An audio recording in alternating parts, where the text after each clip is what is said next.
Bismillah, Assalamualaikum warahmatullahi wabarakatuh Ustaz. Salam wabarakatuh. Semoga Ustaz, keluarga, tim dan jamaah selalu dalam lindungan Allah. Amin. Semoga Anda yang menyampaikan ini juga diberikan lebih baik dari apa yang diberikan kepada kami. Fan Ustaz izin bertanya, saya akhwat yang sedang menuntut ilmu dan bekerja sambil berusaha menyelesaikan hafalan. Namun saya belum menikah dan saya sering merasa menjadi fitnah, yang membuat saya sering merasa takut keluar rumah tanpa mahram. Tapi saya sering melawan diri untuk berani karena saya tahu menuntut ilmu itu wajib dan bekerja juga agar tidak menjadi beban orang lain. Saya juga sedang mengusahakan menabung agar bisa menjadi orang Islam yang sebenarnya. Jadi belum benar sekarang. Dan berhaji, umroh dan kurban serta sedekah. Tetapi ini pertanyaannya, ya. Kalau kira-kira ditulis bagus, begini nggak apa-apa, tapi akan lebih baik langsung ke inti pertanyaan misalnya ya, supaya memudahkan. Tapi ini kita bacakan. Pertanyaannya adalah, apakah yang saya lakukan benar Ustadz? Melawan diri agar berani menghiraukan fitnah yang ada. Oh, nasihatnya, semoga Allah mudahkan Ustadz untuk menjawabnya. Jazakallahu khair. Semoga Allah berikan kebaikan itu. Pahami tugas dan kewajiban sebagai seorang perempuan. Apa perintahnya, apa larangannya. Setelah paham itu, baru kemudian tunaikan dengan penuh keberanian yang dimaksudkan. Misal, apakah menuntut ilmu juga berlaku untuk perempuan? Ya. Bahkan Nabi punya jadwal khusus pengajian untuk para perempuan. Ibu-ibu, terus gantian di rumah siapa, harinya ada. Dan menariknya, setelah itu termotivasi sampai salah satu istri Nabi yang mulia, Sayyidah Aisyah radhiyallahu taala anha, itu saking banyaknya ilmunya, ulama berkomentar 1/3 ilmu di dunia ini dimiliki Sayyidah Aisyah. Beliau itu belajar ilmu kedokteran, Bu. Dan pakar di bidang-bidang tafsir, fikih. Kemarin saya mendalami tafsir Tahrir wa Tanwir, materi disertasi kami itu, kita menemukan betapa faqihnya Sayyidah Aisyah. Ya, memberikan koreksi terhadap seorang sahabat yang salah memahami satu makna ayat, dikoreksi oleh beliau. Sayyidah Aisyah itu. Demikian para perempuan. Kampus di antara kampus pertama yang menampilkan ilmu-ilmu umum dan keagamaan itu yang inisiasi perempuan. Namanya Fatimah binti Muhammad Al-Fihr. Ya. Beliau buat itu di Kairawan yang ada di Fes di Maroko, karena asal Kairawannya di Tunisia. Saya pernah kunjungi. Jadi di Tunisia itu ada Zaituna yang sudah lama, universitas lebih lama dari Al-Azhar, agak ke dalam dikit ada Kairawan, ada masjid itu desainnya seperti Masjidil Haram. Jadi kebuka, tengah-tengahnya itu ada gundakan tinggi sampai ke atas beberapa gundakan seperti ini. Di atasnya itu ada semacam bulatan, terus dimasukkan di situ ada tiang besi sedikit, lalu disusun ya algoritma dan hitungan-hitungan.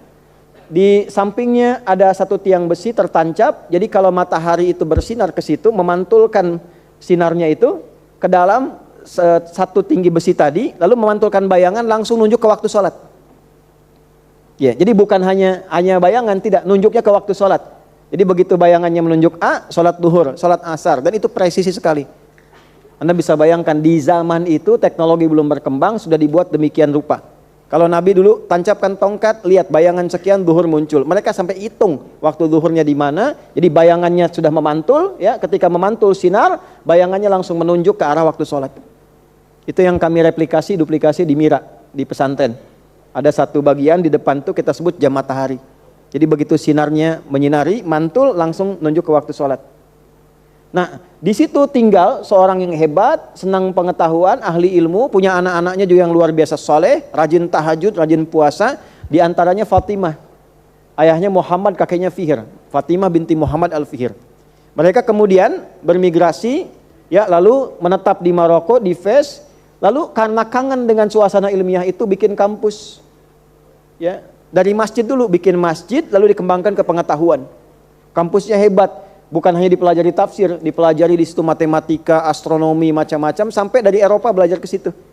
Dan beliau mendesain sendiri sampai baju toga itu, ya, yang sampai ke topinya, itu juga ada sebagian riwayat mengatakan beliau yang mendesain diantaranya. Lalu dikembangkan kekinian. Ya, yang hitam itu dulu sudutnya itu 4, warnanya hitam. Gambarannya apa? Itu gambaran Ka'bah. Jadi kalau sudah punya ilmu, tetap kiblatnya ke Ka'bah. Sebagai muslim yang baik, patuhi Allah. Jadikan ilmumu untuk mengenal Allah, untuk tunduk dan patuh. Oleh orang tua kita di pesantren dulu, ya diserap itu jadi peci. Disebutnya kopiah. Khufyah. Ya khufyah, ini bukan ilmu utak-atik, bukan cocok logi. Betul, ini khufyah. Padahal bahasa Arabnya peci itu bukan khufyah, kubba'ah, taj. Tapi orang tua kita menyebutnya kopiah dari khufyah. Khufyah itu tunduk. Kalau sudah punya ilmu, tawaduklah engkau, tunduk, jangan sombong. Pakaiannya koko, dari ayat Quran taqwa, walibasu taqwa dzalika khair.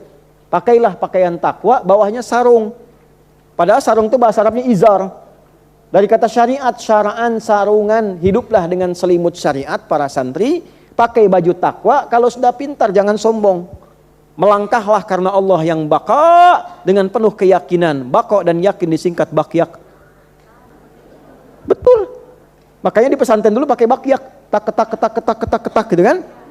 Ya, itu dulu orang tua kita itu, demi Allah saya katakan sekali lagi itu, orang tua kita itu nggak banyak ayat, nggak banyak dalil, diberikan hikmahnya cepat, dilakukan jadi. Orang-orang dulu baik-baik, jadi dulu. Kalau ulama-ulama betulan, kalau pejabat-pejabat yang tawadu, ya kayak Haji Agus Salim, masya Allah tuh, ya ilmunya, keluasannya, ketawaduannya, kehebatannya luar biasa dan jadi inspirasi.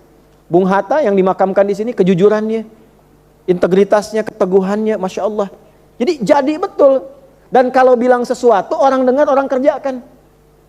Bung Hatta itu kalau pulang, ya, terus beliau itu pidato, orang dengar, pengen mengerjakan seperti Bung Hatta bilang itu. Siapa yang menggetarkan kalimat itu? Ya, bisa sampai diterima, pengen dikerjakan. Nah itu berani. Nah kembali ke pertanyaan ini, ya, kalau Anda masuk ke ranah-ranah itu, perempuan pengen belajar. Nanti tinggal belajar apa yang boleh, apa yang tak boleh. Bagaimana keluarnya, penampilannya bagaimana supaya menjaga bebas dari fitnah.